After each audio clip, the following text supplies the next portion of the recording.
Welcome to the Leadership Guide, the show that takes you from peak performer to legendary leader by helping you unlock your heroic potential to emerge into who you are meant to be. This show is not your typical show on leadership. We have real, raw, unplanned, and unedited conversations with individuals from a wide variety of industries and expertise to get into the reality of what leadership actually looks like in the world, not just theories that you read about in books. We leave the conversation unedited because leadership is not about perfection. And because this show is unplanned, you get unique insights and you get to see a side of these individuals that they don't share usually anywhere else. On today's episode, we have a conversation with Toni Kaufman, author of Act 2, Your Show Must Go On, and founder of KDDM Inc., who's actually one of our sponsors. And we discuss the Chameleon Effect that can literally allow you to dine with princes and dance with presidents, where you need to start the first key that leads to success in entrepreneurship and leadership. And we take a look back at 2019 and look forward to 2020, a year of clarity. I'm your host, Cody Dakota, founder of the Leadership Guide, a member of the Forbes Coaches Council, and finalist for the Extraordinarian Award for Coaches with Ideas that can change people, businesses, and the world for the better for my ideas on leadership. We are sponsored by KDDM Inc., your one-stop shop for growing your business. If you're an entrepreneur, you'll want to meet my friend Toni Kaufman and her team at KDDM Inc. to help you clarify your message, get seen, get heard, and get sales. Because most entrepreneurs get stuck in the digital and social media world and don't know how to stop losing money and leads. KDDM Inc. is a world-class digital marketing agency that offers professional video production, amazing US-based virtual assistants, and brings the best tools and resources in the industry for entrepreneurs with their done for you and done with you solutions. Thanks to KDDM Inc., more entrepreneurs are reaching their heroic potential. If you would like to be a proud sponsor of the Leadership Guide show, please go to www.theleadership.guide and fill out the Contact Us form, and we'll get in contact with you shortly. And don't forget, stay tuned to the end of the episode to discover how to join the League of Legendary Leaders, an association of leaders with the goal to raise $100,000 monthly to support nonprofit causes which are currently looking to impact the world and make it better for future generations. Now, onto the show.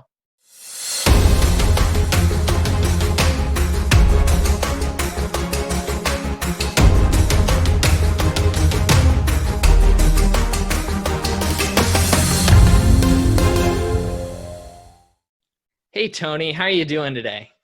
Super cool, Cody. How about yourself? Oh, I am living life and I am loving life. Things are good, Toni. I'm excited to be here with you today because you are absolutely wonderful and I always have so much fun with you. Thanks, Cody. Well, I've been wishing people Happy New Year, and just the fact, I don't know if this is just my mom, but she used to say that the end of the year of the past year will always make sure that those who are not meant to hit the next year will be gone. And I've seen that. It's so weird. I saw it last year with so many of people's pets. I mean, for some reason, there must have been like 6 or 7 pets that didn't make it to 2020. And of course there's been 2 or 3 people, and I guess I'm seeing this now because I'm on the 65th year this year, so I'm gonna be, just the fact that I made it to 2020 is a blessing. So Happy New Year for everybody, and we made it to 2020. Let's make the best of it, right? Absolutely. I think this not just this next year, but I think this next decade is going to bring across a whole bunch of really interesting and exciting things. I'm really, really looking forward to seeing what's coming up here. It's so true. And if you go back to the old sci-fi movies, it's so funny because most of them happened in 2020 or 2025, Yeah. And you start looking and you're like, sheesh, the world doesn't look anything like that today. Oh, Yeah, where's my flying cars? I'm still waiting for Blade Runner. Come on. I'm waiting for the hoverboards from Back to the Future. Boy, that's talking about a quick way to kill yourself. Yeah. Hey, not all of us are looking to kill ourselves, just to get some scars and bruises, okay? You know, I had a friend of mine who told me one time we were rooming at an event, because every time I go to these events, I always find roommates because I figure they're a blessing from God and I'm going to learn something from them. And I've had over the past 3 years some amazing roommates, and it's so funny. One of them said, look at me. This is my body. I'm over 60. I've got Franken booby here. I've got scars here. I've got scars here. I've got scars here. This one's when I played football in high school, on the grass, and you kind of sit there and do the captain scene out of Jaws, where you're comparing scars from one another, right? And what it really means is that we have lived. And if you have no scars, you haven't lived. You need to go out and get some scars. I'm 100% in agreement with you. I've got quite a few scars myself. Actually, this past year, I just got another scar, which was actually pretty interesting. I went to do a Spartan trifecta this year, this past year, 2019. Which basically consists of 3 different races. You have a sprint, which is 3 miles, 20 obstacles. You have a super, which is 8 miles, 25 obstacles. And you have the beast is the third one, which is 13 miles and 30 plus obstacles. And it was during the beast where when I start to get on a hill, like a downhill, I don't have a stop. Like I just do a full stride down the hill, and this hill was pretty rocky. And so at the bottom of the hill, there's basically a 90-degree turn. I went to make the turn, but I kept going down the hill and I went crashing down, and I got this nice scar on my shin from it. Oh, so, is this in Austin? It's all over the world, actually, that they do these races. That race where I got the scar was actually in Dallas, actually right outside of Dallas.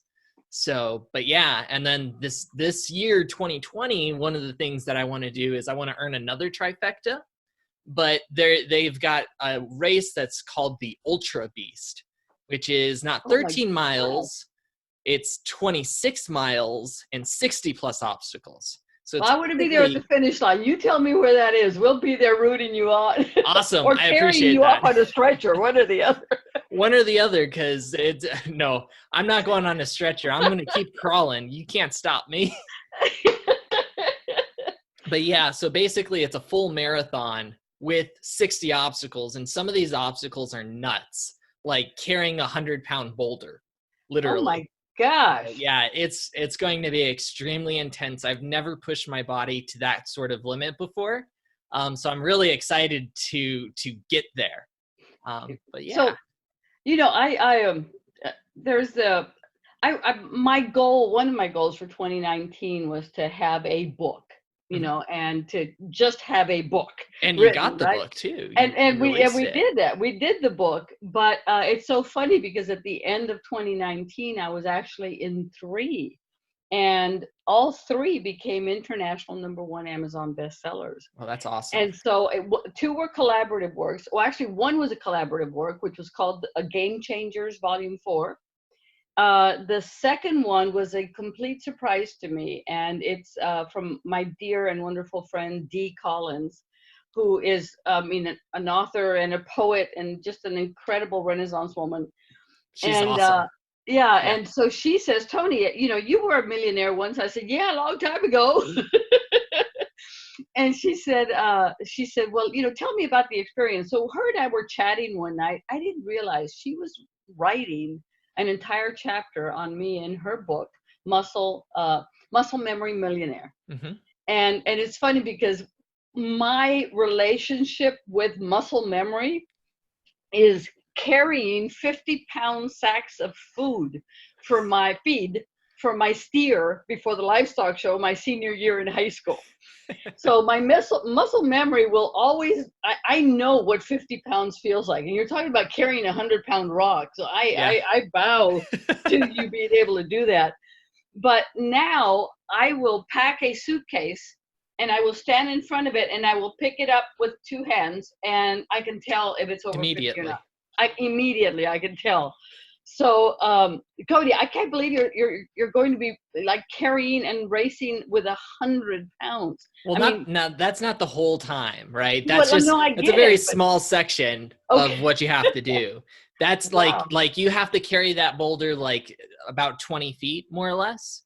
But like that's one of the 60 obstacles Right. along the 26-mile course, which Now is you're basically wearing a belt marathon. and all of that to protect yourself, right? Because yeah. No. Oh, I'm a glutton ah! for punishment, Tony. Come on. Well, I'm okay, this young and is I'm a the old glutton for punishment. this is the mom and grandma coming out on me, okay? Stop it. Don't you need to wear protection. The clothes in my skin are protection enough. You're insane. But Maybe a no, little. I have to bow. I mean the beast sounded horrible and magnificent at the same time, and now that you got the ultimate or the ultra beast, Yeah. wow, this is, I need to look it up. So please, share with us via email or your Oh yeah. your membership site when you're doing this. So we need to get some pictures of all this. Oh, absolutely. And I've Uh, got pictures from the other races. They're awesome. I actually, after this, I'll send you a picture of me carrying the boulder in the last race that I did. oh my goodness. Because it's insane. It's one of those things where like you think about it and you're like, could I actually do that? And then you just put yourself in the moment and then you do it. And you're like, I guess I can do it. Wow. You got to admit this is youth talking. Well, okay, but this is the thing. With Spartan races, there are people of all ages who do it. Yeah. Who do it. There was a guy at the last race that I did. Actually, pretty much every race I've been to, there's been at least one individual who's 80 plus years old doing these. Yeah. Oh my Yeah. goodness. And So I was I believe in Phoenix when I met, and I can't remember her name and I apologize, but she is 89 years old and she has climbed Mount Kilimanjaro twice. that's awesome. Yeah, and all done after she was 80. Yes. Yeah. She is awesome. She's one of my heroes right now. You know who I'm talking about, No, right? I don't know who you're Oh my God, talking I gotta about, get but her. I I want to gotta get her know. name. She's on one of my friends' shows. She just did an episode on a podcast, and we're all involved in so many podcasts now because we're in the world of it. And she's just an amazing woman, and she actually will she sells the opportunity to accompany her, That's and awesome. so you train with her to be able to do that. And I'm just in awe of her. And she's a cancer survivor. What a badass. That's I've awesome. got to get your name. I apologize for not being prepared, but yeah, she's pretty amazing. Absolutely. Okay. So Tony, you've mentioned that back in high school you used to work on the ranch carrying 50-pound sacks. And I know that you've got just this crazy long career of doing so many amazing things. So and today you've got a book, you run a business, you're doing absolutely amazing things. How did you go from the ranch to where you are today? Well, I was born in a little town called Mission, Texas. Mission. It's down in Mission, Yep. Texas. It's down in the Rio Grande Valley. And it's next to McAllen. So, big city, little Yeah. city. When I was there, we had like 16 to 18,000 people in the whole town. Now there's a couple of 100,000. It's a bigger city, but everybody knew everybody. And my dad sold insurance, so all the cops knew my dad. So it was hard to get away with anything, but it's just fun. What's really funny is that he had his insurance office and then he had the liquor store next to it. So so I didn't see the relationship between those two growing up, but That's called business placement right there. Know was your audience and put yourself as close to them as possible. it was too funny. So I was raised in the insurance office. And then my mom, on the other hand, had movie theaters. And so she had a Spanish movie theater in McAllen, Texas called El Mexico. And she had an English movie theater in Mission, Texas called, actually, it was a drive-in theater, Oh, and that's called awesome. the Buckhorn. And then she had a Spanish and English movie theater called the Rex on downtown Mission. And so I was raised in movie theaters, swimming pools, liquor stores, and insurance offices. So in my book, entrepreneurs were my heroes. I mean, they tried everything, they did everything, they accomplished everything. For his time and what he did, I came to realize that my dad was just extremely wise. He passed at a very early age. He was only 58 when he passed, but he was really someone that I looked. He was my best friend, and his name was Tony. So and my name's Tony, and I was So supposed like to have been father, like Antonio. daughter, literally. Well, I can only aspire to, and what's funny is that I think back. I mean, I was 20 when he passed, Hmm. and I remember leaving the church, Our Lady Guadalupe in Mission, Texas. I remember leaving the church and driving the 4.5 miles to the cemetery, Hmm. and I remember looking back from on in the limo, and I couldn't see the end of the cars. And when Yeah, people actually got to the cemetery, they were saying there's still cars at the church waiting to leave. And I thought that's to myself, amazing. uh, that was my dad, and I was very, very proud of him. And he was an incredibly he was way beyond his time, because he made me believe that I could do anything, I could be anything, and all I had to do was apply myself to it. And then the most impressive lesson that he ever taught me was, Tony, because he sold insurance, he says, when you're in a room talking to an immigrant or a farm worker or a truck driver, you talk like them, you act like them, you become part of their world. And when you're in another room talking to presidents and CEOs, and you become them, you act like them. So it was that chameleon capability that I believe he gave me, which is what has brought me to where I am now. And you've heard my story. I've dined with princes and I've danced with presidents, and I really have had quite a fabulous life. And it just happened based on the title of a book I'm going to write in 2020 called "You Never Know Who's Watching." I love that title. And Yeah. and that was um and I give this as a gift to all the entrepreneurs who are listening to us, and all of the supermen and superwomen that are out there trying to do something different with their life, who have a movement, who have a mission, a vision, and a value that is driving them, the purpose driven kind of an Yeah. entrepreneur. Is you just got to keep trying to serve. It's not that we're trying to make a whole bunch of money off of this, and the money's going to come if you just focus and keep giving and giving and giving and giving and sharing. Have that servant mentality. Yeah. And that's really what happened to me when I had my computer company, and I had a computer training company, and we had a help desk. And this was back in the early or late 80s, early 90s, which is at the top of when Microsoft Yeah. kicked off. And I was very, very fortunate to have. I mean, literally, my entire business ran off of a $27 a month Yellow Pages ad called the Computer Help Desk. That's all I could afford to put out there, because it was my startup company.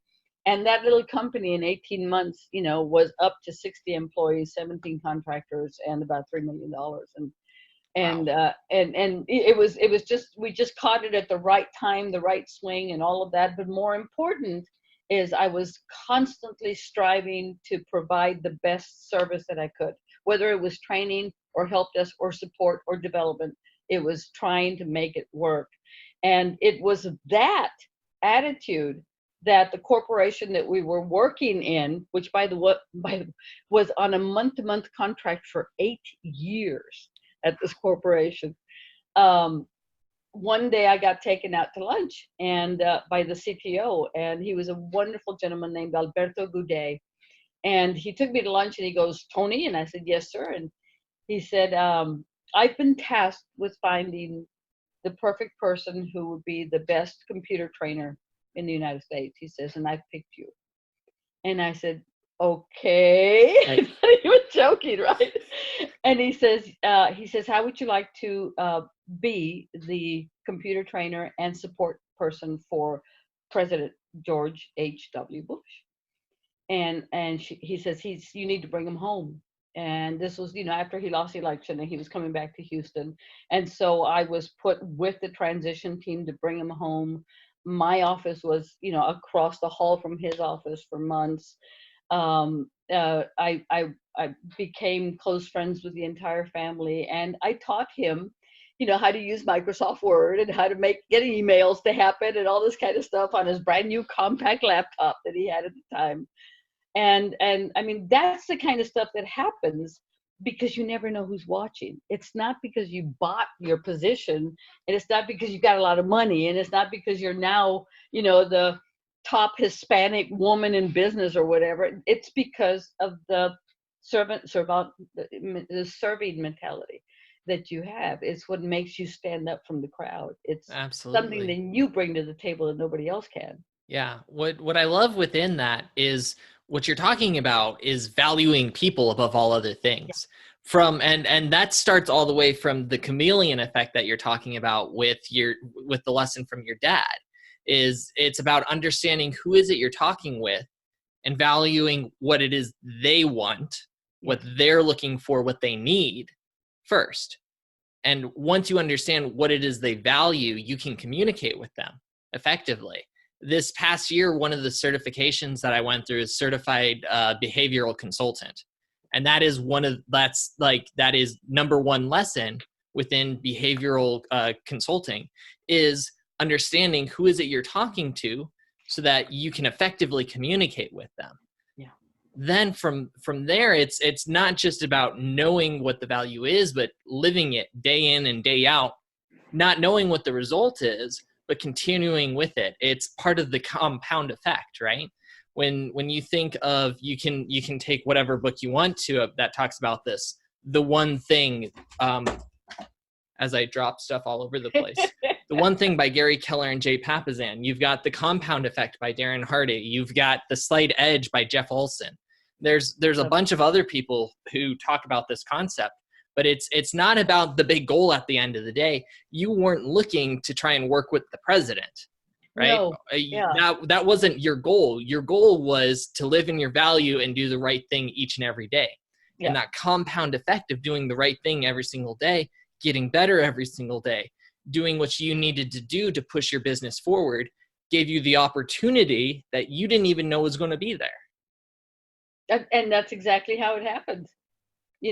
So many of the things that we step up into our own leadership, into our own greatness, happens because you were willing to put that one foot in front of the other and try it.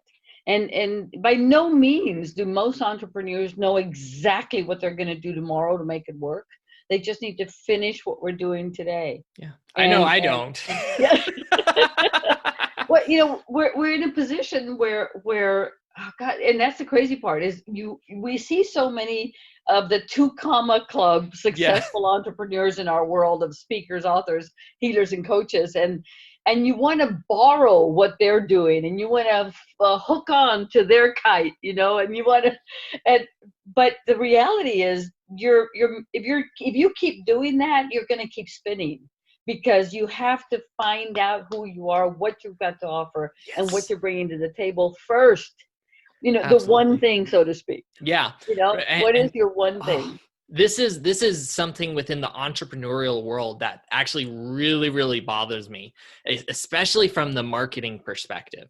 If we take just the marketing perspective for a second, there are so many people who preach basically this message. If you do what I do, you'll have success. And so many people are not finding success doing that. And the reason is what worked for them doesn't necessarily work for you. You have to understand who you are, what your gifts are, what your strengths are. And then once you understand what those are, you can figure out how does that apply to the rest of the world. And how do I make that work for me?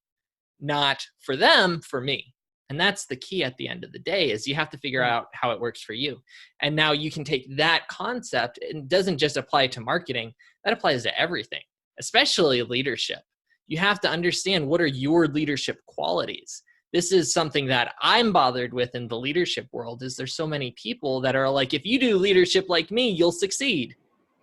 Yeah. It doesn't work like that. You need to know how you lead. Yeah. What are your strengths? And once you understand that, you can take that. And there are some things that will apply no matter where it goes, like the chameleon effect that you were mentioning. That pretty much works for everybody. But there Right. are still things that are you, that Right. if you don't do those things, you're not going to succeed. And there are things that are not you that people will tell you are the quote unquote path to success. And as you Exactly. try to do those things that are them and not you, it'll fail for you. And it's so funny, you know, I talked a little bit about the movie theaters, and something that was inherent to my thought process was, I guess because being raised, you know, day after day after day, you know, 3 to 4 times the same movie per day that we, you know, you Yeah. have a 2 or 3 day run. In my mind, we had 0 to resolution in 90 minutes, or there was something wrong with you. Yeah. You know, unless you're going to have a part 2, Yeah. which I hated, you know, we had resolution in 90 minutes to all the world's problems.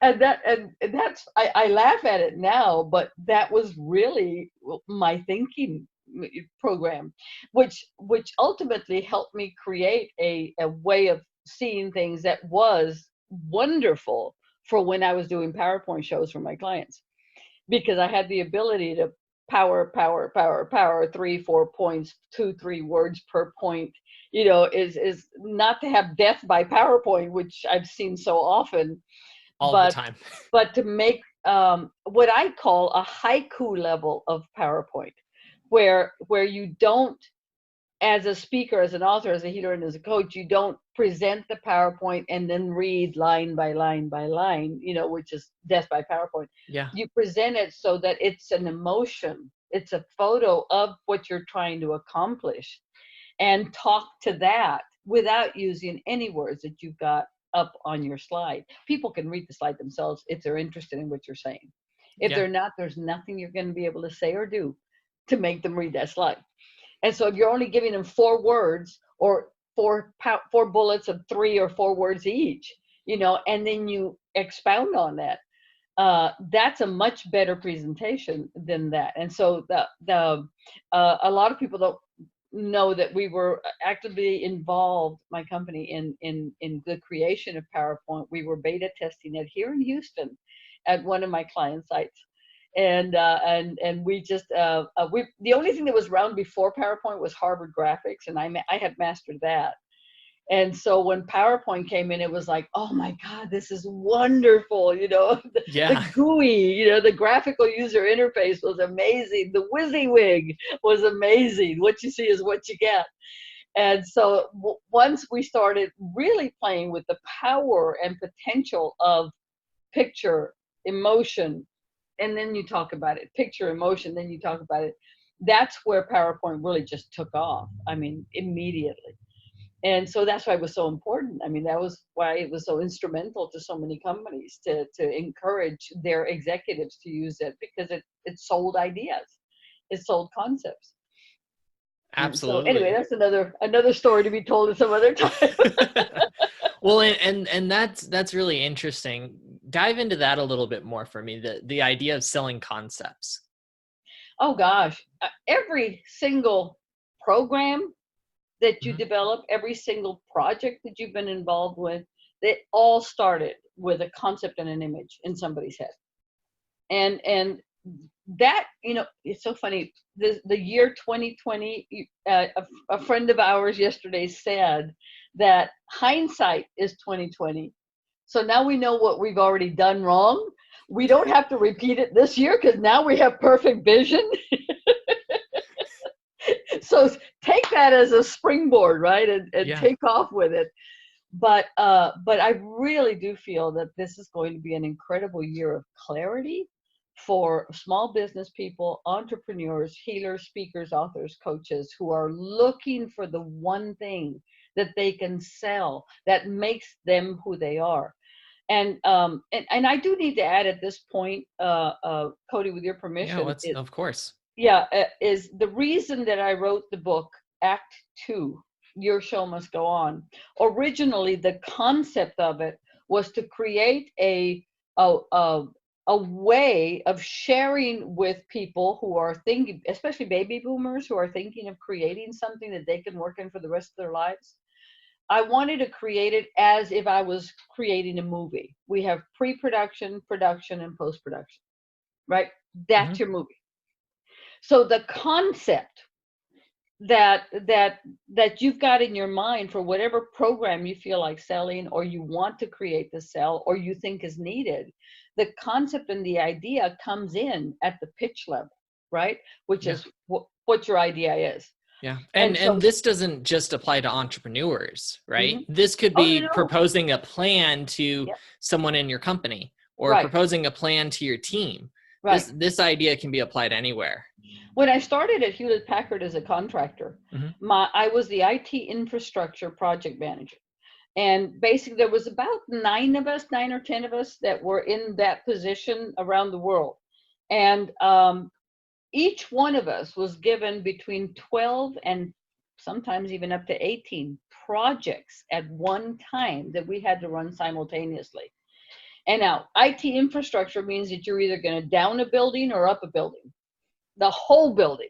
Okay, so from every tiny input on phone and computers and communications and conference rooms, all of those had to be proposed as a concept to whether or not we were going to sell 10 buildings or create 10 buildings, to run the infrastructure of the entire corporation. At that time, the corporation had 500,000 employees. Okay, so just the idea of bringing up the concept. Do we want to close this building in Dallas because it's too close to the other one? You still have to propose it. And they did come in PowerPoint ideas and presentations. And if you're creating a program, it's a concept, it's an idea. For example, I'm working and have been working putting together a concept for a new program called The Celebrity Within. All right, The Celebrity Within,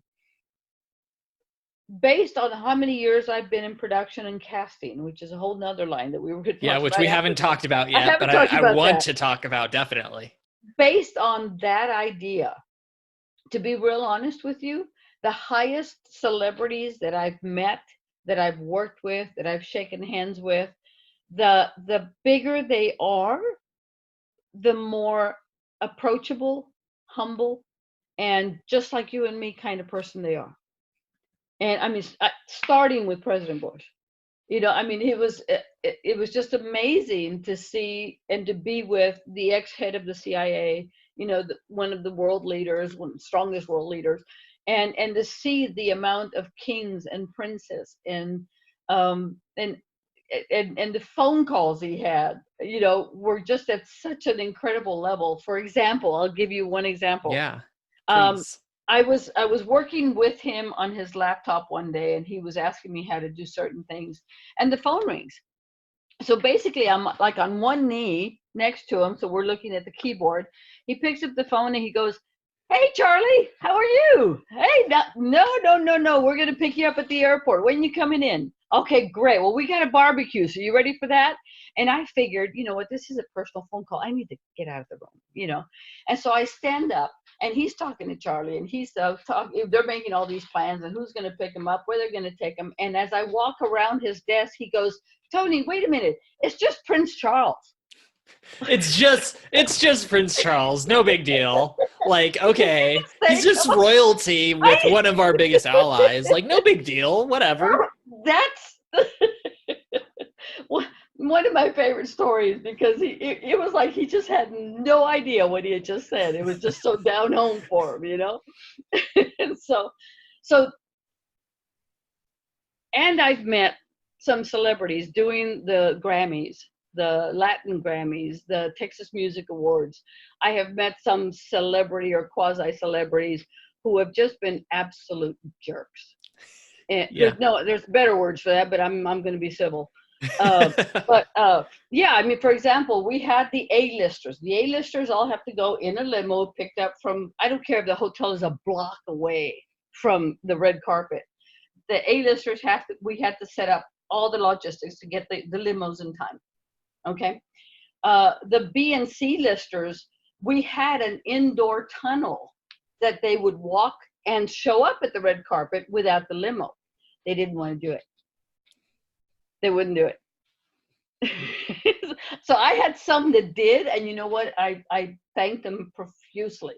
And these are major music groups that you've heard of. I'm not going to talk about who they were, but you can always tell who the jerks are, because it was like, I'm not walking a block. You get me a limo now. That kind of thing. So I guess you call them the new rich versus the old The rich. nouveau riche. Yeah. But I have met some celebrities, and the ones that I would like to fashion my clients after are the ones that are approachable, that have a servant mentality, that are keen to their goals, that know where they want to end up, because the end game is important. Extremely. Yeah, extremely important. I mean, when Rollins wrote the 7 Harry Potter books, Yeah. she had the end game in mind the whole time. It's Yeah. amazing to me how she did it, and I value what she did and how she did it, because it was, creatively a work of absolute genius.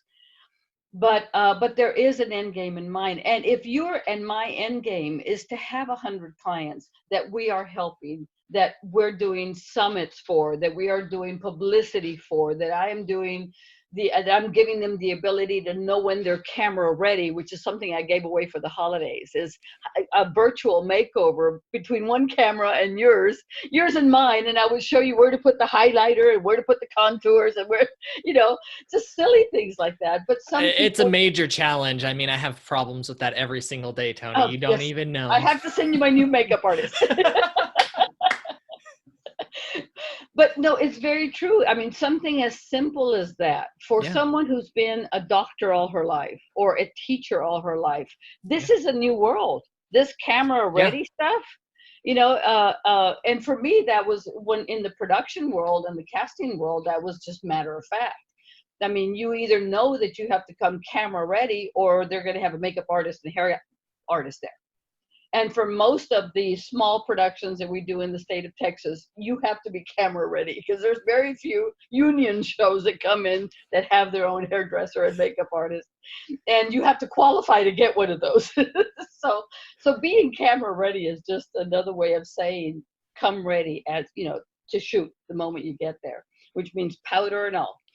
And so that was a giveaway that I wanted it to and it's a part of the program that I'm putting together called The Celebrity Within, which starts with inner thoughts, inner mindset, who you are, what you want to be, what your goal is, what your movement is, and then it through the year allows us to expound on that and expand your reach, so that whatever you're trying to achieve, for example, the legendary leadership that you've achieved last year, Cody, we're going to bring it back over and build on that, and build and build and build, because wow, I mean, just the guests that you had.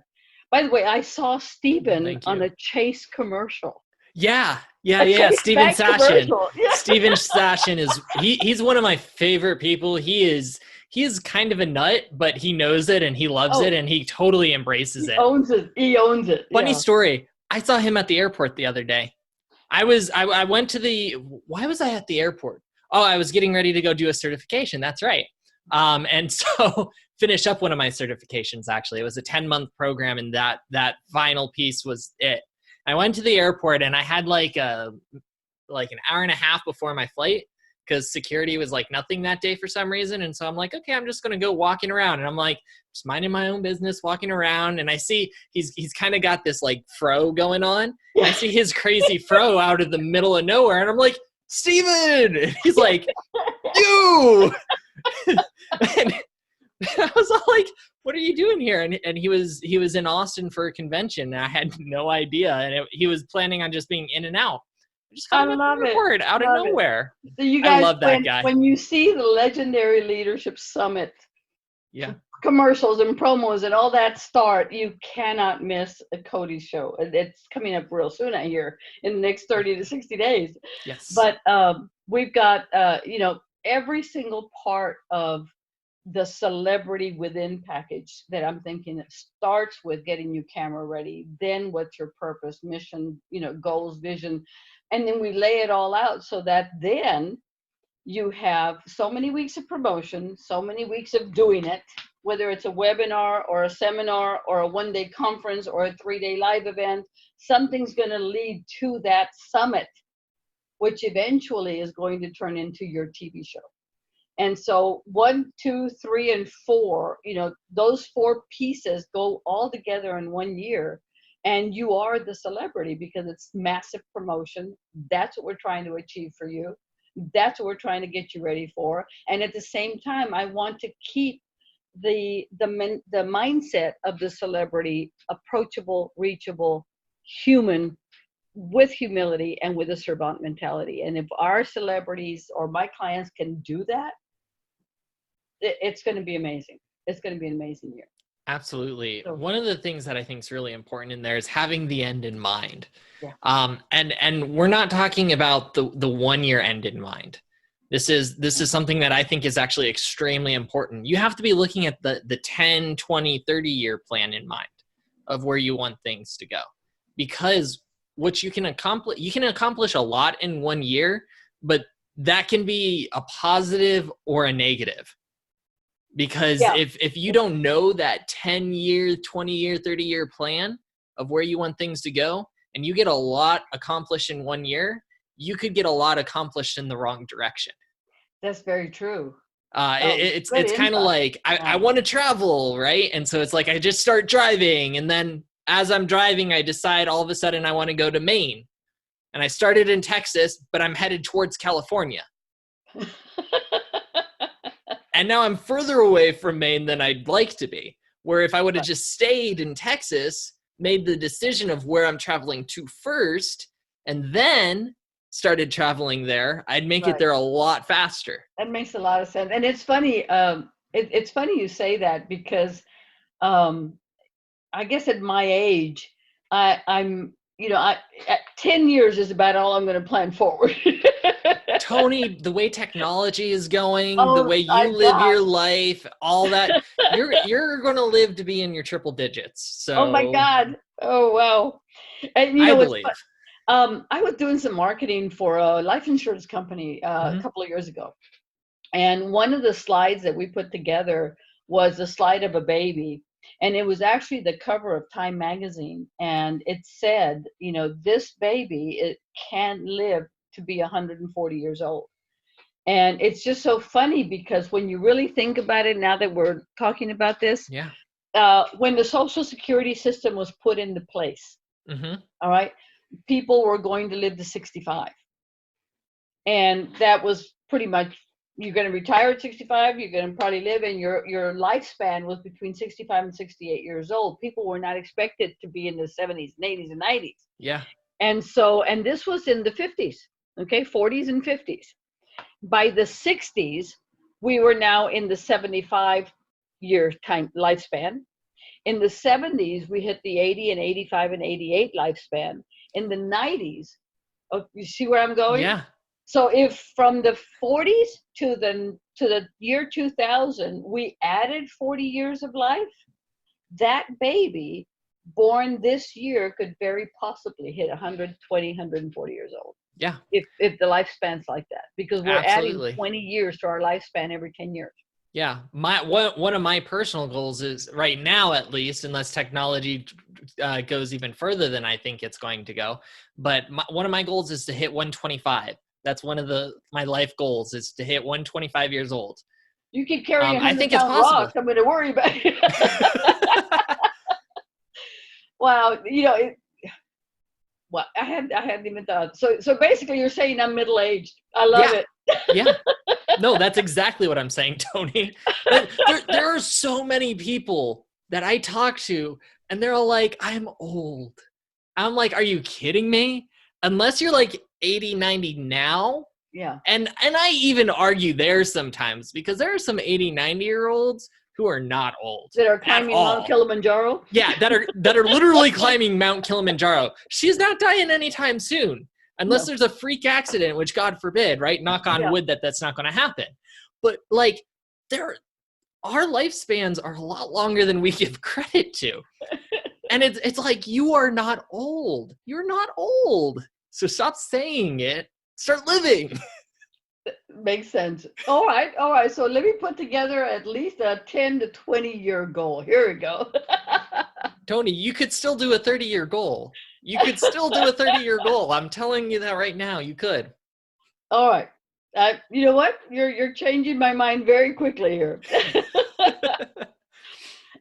So what else would you like to hear about? I see. I played on We got television. the George H.W. Bush Yeah. nonchalantly talking about Prince Charles, like, no big deal, whatever.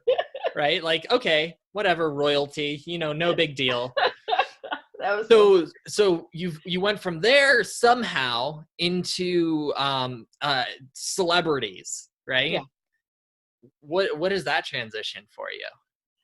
The transition was that there are things that we carry, every single one of us carries, that makes us a celebrity. And it's so funny because we think of people that get recognized all over the world, because they're singers or actors, or big sports figures. Mm-hmm. But every single one of us has that gene, and we can bring it out. We just need to find out. We're just going to play with you a little bit and find out what it is that makes you different from everybody else, and then we expound on that. One of the fastest ways, if you're already in business, for example, or you're already a mentor, the reason that I even brought all that up, by the way, and let me just retract just a little bit, is because on the book Act 2, here's what's happening in the United States at this moment. At this moment, there's 45 to 48 million baby boomers who have been laid off, fired, and separated from their jobs. Yeah. We have been, ousted, or and the majority of us were not ready to retire. Yeah. All right. What's happening is that the numbers in the next 6 to 7 years are going to go from 45 to 68 million baby boomers who are fired, laid off, and separated from their jobs. So we have basically 4 choices. Number 1 is redo your resume and see if anybody else wants you. Okay. Which is incredibly hard to do. I actually, Lorianne Vaughn Speaks, I've had her on my podcast talk about that, how it's actually really difficult for anyone over the age of 55 to 60 to find a new job, because sadly, and I think this is incredibly detrimental to businesses in general, but they think that's too old. And that makes me a little bit sick to my stomach, to be honest, that people think that. Yeah. No, that's true. We're too old and too expensive. Yeah. And it's so funny because, I mean, literally, I went from, an almost $200,000 position, and in order to get hired, I took a $15 an hour job as a project manager, and within 8 months, I was back up to the 100,000 because I proved my value. Yeah. But that's a lot of energy. That's a lot of work. But I did get a job, and I didn't last in it very long because it was just not there. But okay, so that's number 1. That's your choice as a baby boomer who is experiencing this right now. Number 2 is oh my gosh, let's see, I get attacked by at least probably 8 emails per week from franchise companies who want me to buy a franchise because I'm a perfect fit thanks to LinkedIn. So I could have a lube company, I could have a coffee shop, I could have a fix your garage organizing shop. I mean, it's just incredible. The problem with franchises is that they will finance you, but you put up your 401k as your equity. All right. So if anything, and this is a real problem, and I'm going to do a little bit more research on it, but right now in the franchise world, there is a movement happening that the baby boomers are causing. And the problem is, when you buy a franchise, you buy like the primary, secondary, and tertiary area around your business, right? Mm-hmm. So you're buying that neighborhood, and you're buying that one case of having that one shop, unless it's Starbucks, right there. Yeah. And so what is happening then is they promise their 401k against the franchise, and then one of them gets sick and they can't do a thing. They can't do anything with that franchise because they have to go take care of the problem, and they can't start. Starting a new company is like having a new challenging. baby. It's Yeah, a baby. challenging. You're going to literally work. You're going to be up all night. You're going to work. Actually, the government recognizes businesses as individuals, so you're literally creating an individual according to the government. The baby. And if somebody gets sick, like my husband or myself gets sick, you can't go run the franchise. Yeah. So we've got all of these stagnant franchises sitting there without being able to grow. It has a 401k encumbered against it. So, I mean, you're up the creek. So that's step one, was go get a job. Step two is buy a franchise, and buyer beware. Caveat emptor. Okay. Number three is become a mentor. And I mean, we're seeing this with the CEO space. We're seeing this with so many silver foxes. There's so many nice, cool mentorship programs. The Forbes Coaches Council is a wonderful mentorship program. What we're seeing is I do get asked almost weekly, is I'd love to be a mentor. How do I do it? Which is why I started the television show and radio show and podcast called The World Class Mentors. It's because we deep dive into what it takes to be a mentor, and how they changed my world class mentors, their lives. I call it, you dance with the one who brung you. Who were their mentors? See, and what did they do to change their life? Yeah. And so now that we have an understanding of what mentors do, now you can try to go do something with that, which is where a lot of our speakers and coaches and healers are coming from, right? And authors, they're becoming mentors. But the last one is the one I really push in the book as well as in my public speaking, is I want them to become an entrepreneur. That's where I feel if you're gonna work yourself to death, do it for you. You know what I'm saying? Yeah. No. Do it for you. And I mean, you set your ceilings, you set your time, you set your hours, you have a company. We can help you create it. We can help you put it in procedure. We can help you create your business plan, your marketing plan, your social media plan, what it takes to get there. Now you're talking about working on something that's going to make money for you. And so the hardest part about that is creating the programs and the projects that yield money. Yeah. And you know how they say things run in cycles? Yeah. I think we're about to hit, or we're in the midst of hitting part of the return of a cycle, because before the 1800s, basically everything was entrepreneurship, right? You had entrepreneurs, and then you had apprentices who trained under those entrepreneurs. And then around the 1800s time period, you started to get massive companies that started to form, and they have become basically mega corporations over time. It was the factory lifestyle, but it's become mega corporations today. And the thing is, mega corporations move extremely slowly. They can't move fast. It's just not possible. There's too much politics that happens within it. And so what I'm starting to see, and what I think is really going to be taking off here, is entrepreneurs, because that's where all the things start to begin to change quickly. That's where you need people to go to. That's where innovation happens. And it's here right now, the opportunity to be at the front end of that cycle. Because these mega corporations, we're seeing them fail all over the place. Whether it's because they're too big, whether it's because they're corrupt, whether it's because they started doing business a certain way and it's a questionable morality. I don't have to pinpoint any specific organizations on that. I'm sure you can think of some specific ones with, like blue logos, but that's what we're kind of in the midst of today, is this return to that entrepreneurial area, I think. I agree with you. And with the amount of baby boomers that are out there with years of experience, with what they can offer, with what they have to offer, Which is I so mean, much. that's the true value of what's inside you, that makes it that way. The crazy part is that I have seen, number one, out of all the speakers, authors, healers, coaches that are on the stage speaking, only 2% are women, and less than 1% are minorities. That Out of mystifies me. everybody who's out there speaking. So number one, girls, we got to catch up. We have Please, so many stories. There's so please, much to yeah. offer, not only in business, but in our life. Just sharing our stories makes it really valuable to some others. Yeah. One of my mentors said something one time that I absolutely love. He says, you cannot say the wrong thing to the right person.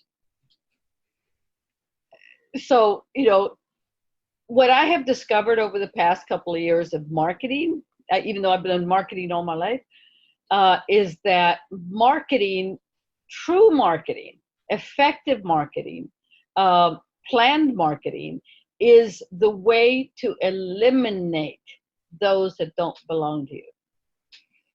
That's what real successful marketing does. It gets people away from the ones who are supposed to be true to you and your true clients. And those are the ones that are, if I've said something right today, I'm going to bring the right client in. If I've said something wrong today, you're not my client. It's okay. Next. Yeah. And I think that's so incredibly important, not just from a marketing perspective, but from an organizational perspective too, is there are people who are the right crowd, whether it's a customer, whether it's person on your team, it doesn't matter. And there are people who are the wrong customer, person on your team. Yeah. And that is a natural part of things. One of the things that I talk about a lot is values. You have to understand what your values are. You have to understand what your business's values are. And it's incredibly important because it's not going to be the same from yourself and your business to another person or their business. And if you don't know what they are for you, you're going to bring on people whose values don't align. And it's going to create destruction within your own company. Right. Within your own organization. But if you understand those values, you're going to attract the right people and you're going to repel the wrong people. And that's okay. That's what you want. You need the right people. And the same thing happens in businesses, because the right people are going to pay a lot of money, and it's going to cost you much less to get them to pay a lot more than if you try to get everybody to like your organization. Because you're going to have to spend a lot of money to get the people who aren't really aligned with you to get on board with you. And then they're not online with you. They're not in line with you anyways. So it's just going to be constantly spending tons of money that's just going out the window and not really serving you. Exactly. So, and it's so funny. Yesterday we talked about the actual business plan, and everybody's business plan, especially for 2020, has to have various levels of input. Where are you getting your leads from, your prospects from, your clients from? Yeah. And our world has changed so much over the past 10 years. I mean, it's gone from absolutely cold calling to now interactive social media, with LinkedIn on the professional side, with Facebook on the familiar side, with Instagram on the fast side, Pinterest on the photo side. Yeah. So well, and then you've got, from the video side, you have YouTube, but then if you want to connect with the younger generation, it's TikTok. Yes, exactly. So, and there's different things every year. I mean, I remember being at the CES with the year that Snapchat got bought out. Hmm. And I mean, that was huge. And I was barely understanding what it was, much less, why their entire logo filled the pyramid on the outside at the Luxor. And I mean, that was the big news. I mean, they got it bought out for mega billions, right? Yeah. So this is the world is ever growing, ever changing. And to tell you the truth, I find that incredibly sexy. I love the fact that and I should say, thanks to Microsoft, I learned that even when you thought you had mastered the program, whatever it was, Word, Excel, PowerPoint, every 18 months they would change it and bring Yeah. new stuff in. And I was like, oh God, after 6 years of every 18 months changing my programs, I was like, I'm ready to shoot somebody. Because I have, I was Word certified, I was Excel certified, I was a Microsoft certified professional, and Microsoft certified trainer.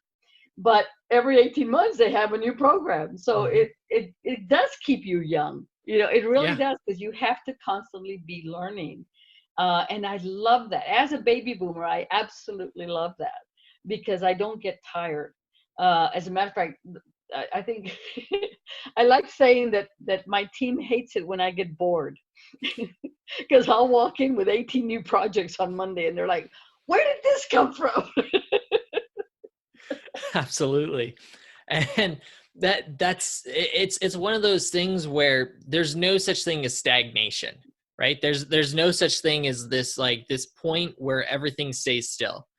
Things are either Yeah, growing or they're decaying. Those are yeah, those are the only two options. yeah. And I think it's really sad when people choose to decay. And that happens a lot. Yeah. And as people get older, they choose to decay when they have so much more potential. I mean, just us talking, you were thinking only 10 years, right? Like that could be it. But really, you could have another 30 years going for you. And you could create so much more in 30 years. And it's completely possible, right? Yeah. But there are You're my people inspiration, Cody. there are people who are younger than you who aren't even thinking a year ahead. Oh my goodness. They're Yeah. already decaying. You know, there are Yeah. people my age who are decaying, and I'm fairly young. And it's so sad to watch that potential go out the door. And really, when you start embracing the change, when you start embracing opportunity, because the world is filled with opportunity, there's so much opportunity in the world, and you start embracing that, it's exciting, it's fun, and you start growing with it, and your prospects grow with it. It's amazing. I love it. I've thoroughly enjoyed this, Cody. Thank you so much for the opportunity, first of all, and for the friendship, second of all. Oh, I'm the one who's appreciative. You are always wonderful. You're always amazing. Your amount of knowledge. I mean, I don't even know how long we've been recording right now because I stopped paying attention. I don't know when we started, to be completely honest. But what I know is we've only scratched the surface of everything that you've got a hold of, everything that you've been through. And we've already talked about so much. I'm honored to be speaking with you right now. Oh, thank you, Cody. Next time we'll talk about Disney and Scooby Doo and all the other fun I had. Disney and Scooby Doo, both things I thoroughly enjoy. Hanna So Barbera. I'm looking forward to that. Toni, if people are looking to get a hold of you, tell me, what are the best ways for them to get a hold of you? It's very simple. I mean, it's Toni, Toni. At my company is K like in kilo, D like in David, M like in Mary, inc.com. It's Kaufman Design Development Marketing Incorporated.com. And you can also get a hold of me at Toni@ToniKaufman.com. And that's Kaufman, one F, one N. But I look forward. Probably the fastest and most fun thing you can do is get on your phone and text to the number 474747. Just text the word Toni, Toni, and you'll get my business card in. So text the word Toni, Toni, to 474747. Awesome. Toni, If you don't know Toni, you want to get to know Toni because she's absolutely amazing. I have so much fun with her. KDDM Inc. actually helps sponsor this show, so I'm incredibly honored to be in partnership with you and to just have you as a friend and all that fun stuff. So thank you so Well, much, you know Toni. the old saying, I you what is it? You are a diamond in the rough, but you're getting awfully smooth real fast, Cody. Thank you. I appreciate that. I like to believe I'm a diamond, so yes, I'll take it. True. All right, as a final note, Yeah. you see my collection of ships that I'm very, very proud of. Yes. Uh, Yes. and because of my hero, Princess Leia, this is actually her ship. Yep. The Tantive 4. Yep, I Yes, know it very yeah. well. So it's right I'm a there. This is her ship. So you got to go see the movie because I was in tears. Take your Kleenex box with you if you're a Princess Leia fan. So if you're a Leia fan, 2020 there's a will good chance honor. you'll cry. Oh my gosh! And my sons were with me when we went to see the movie, and they said every time I would see someone come up that I wasn't expecting, it was like, oh my god! So, the The movie of the nostalgia year. factor was huge in the movie. Yeah. Absolutely. We're Oh talking about Star god. Wars Episode 9 for anyone who doesn't know what we're talking about. That's what we're Yeah, talking gotta go about. see it. Gotta go see it. On the other hand, we've got the Galaxy Quest. Oh my gosh. So that movie is so underrated. I'm just throwing that out Oh there my real goodness. quick. That movie is a masterpiece with Tim Allen. Yeah, no. If And you ever see the bloopers on YouTube where no. the cast from Next Generation and Shatner were all watching the movie dying laughing. Oh my gosh, that's Dying laughing. awesome. So So, there for you go. anyone who doesn't know what Galaxy Quest is, this movie is like the perfect homage to Star Trek. It Oh, basically takes the best look parts at of this Star one. Trek and they make incredible fun of Star Trek while still making an incredible movie about making fun of Star Thank you for Trek. the Star Trek. And the Yeah. cast was just dying laughing. Like when they tell Tim Allen, well, you finally figured out a way to take your shirt off, directly pointing at Shatner, right? So Oh my goodness. Yeah. this is, I guess, the most gorgeous, the Klingon bird of prey. Is that Oh, amazing? that is Yeah. absolutely beautiful ship. So anyway, there's my collection. I'm playing with putting them up. We're going to have to do some changes for 2020, so we may have an entire ship collection here. Hey, So that's okay. That means I think very under the table what you're telling me is I need to find some sort of ship to get a hold of you to give to you. no, So it's okay. I understood. Wink. well, you know what? You've earned every single document behind you, and you've worked for it, and you've studied. And I love, by the way, you're talking. If you guys haven't heard the life and death talk that Cody has, you've got to hear it. It's Thank you. probably one of the best, actually one of the best recordings I've ever done or heard. And your wisdom is so beyond your age. It's just funny. I just love it. So you're Thank an you. old soul, Mr. Cody. I've No, been told that, but I mean that's all because of incredible mentors that I've had in my life. And you talked about your show, which I've had the honor to be on and to honor my mentors on that show. And since then, I've you've been a mentor in my life as well. So I've been incredibly honored to have you as well, we Toni. got nowhere to go but up, kiddo. Amen to All that. right, everyone. Thank you so much, Cody. Thank you, Toni. God bless. Thanks for listening to this episode of the Leadership Guide. Please make sure to go onto your favorite player of choice and there rate the show, then subscribe so that you don't miss any future episodes. Then, if you truly want to be a legendary leader, share this episode with someone that you know will be impacted because legendary leaders fuel not only themselves, but others as well to their heroic potential. If you want to unlock your heroic potential faster, then you will want to join the League of Legendary Leaders, an association of leaders who are dedicated to unlocking their heroic potential, unlocking the heroic potential of others, and where legendary leaders are born. The League of Legendary Leaders also has a goal to raise $100,000 monthly to support nonprofits that are actively undertaking causes to impact the future in areas including homelessness, neurodiversity, character strength, positive psychological research, and more. Seize the call now. Go to www.theleadership.guide and click Get Free Guidance Now to propel you on your journey to legendary leadership.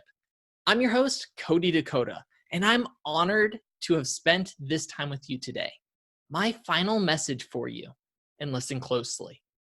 It's time. Wake up your heroic potential. Let go of your fears and anxieties, and let's discover what is possible on your journey to become a legendary leader. Emerge and become who you were meant to be.